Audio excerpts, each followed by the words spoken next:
सुभद्रा योजन आसीगला एक बड़ घोषणा जदि आपण मैंने एथिरे आवेदन करिसेंती तेबे ए कथा जानि रखिबा जरूरी एमानकु मध्य टंका मिलिबनी एई 17 तारिख रे एने उपमुख्यमंत्री प्रभाती परिडा मध्य सूचना जारी कले।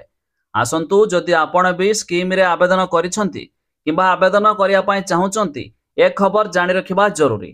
ता पूर्वरु वीडियो को लाइक करंतु, सब्सक्राइब करनथिले एबे सब्सक्राइब करी पाखर थिबा घंटी चिन्ह को दबाई दियंतु। देखंतु एबे एक अपडेट आसिला। आसंता 17 रे महिला अकाउंट को जीव सुभद्रा योजनार प्रथम किस्ती। एजावत 50 लाख रु ऊर्ध्व महिला पंजीकरण कर सारे।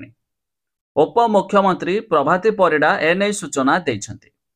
तबे 15 तारिख सुधा आवेदन करिथिबा हिताधिकारी को 17 रे प्रथम किस्ती मिलिबो। रविवार राज्यव्यापी 10,000 राजस्व गाँव रे सुभद्रा पदयात्रा हेबो।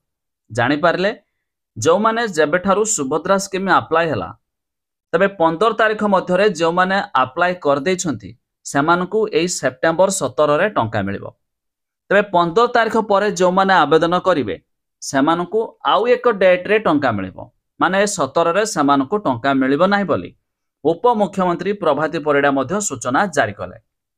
ए छडा जानि रखंतु जदि आपणको आधार कार्ड रे बैंक अकाउंट लिंक थिबो तेबे मध्य आपण टंका पाई पारिबे। जो मानको आधार कार्ड रे बैंक अकाउंट लिंक नहीं सरकार टंका पठाले भी आपणको खाता रे जमा हेबो नाही। हेले आपण केमिति जानिबे कि आपणको आधार कार्ड रे क्यों बैंक अकाउंट लिंक अछि? तबे से वीडियो रो लिंक आमे डिस्क्रिप्शन रे देइछु, आपण जाई मध्य देखि दियंतु जा फल रे जानि पारिबे कि क्यों बैंक अकाउंट आपणकर लिंक अछि। काहे कि ना आजिकाले प्राय तो समस्त पाखरे 2-3टी अकाउंट अछि, हेले आधार कार्ड रे गोटिए बैंक लिंक रही थाए सेटा क्यों अकाउंट लिंक अछि बा आपणकर लिंक नाही कि जा फल रे आपण चेक कर जानि पारिबे आ सेमानकु मध्य टंका आसी जिवो। किंतु 15 परे जो माने आवेदन करिवे सेमानकु टंका आसीबो नाही।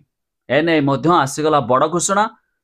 तबे आपण चाहिले फॉर्म डाउनलोड करिया पई मो लिंक दे देबे डिस्क्रिप्शन ले आ आपण निज सांग साथी मानकु शेयर करी मध्य जणाई दियंतु ए कथाटिको।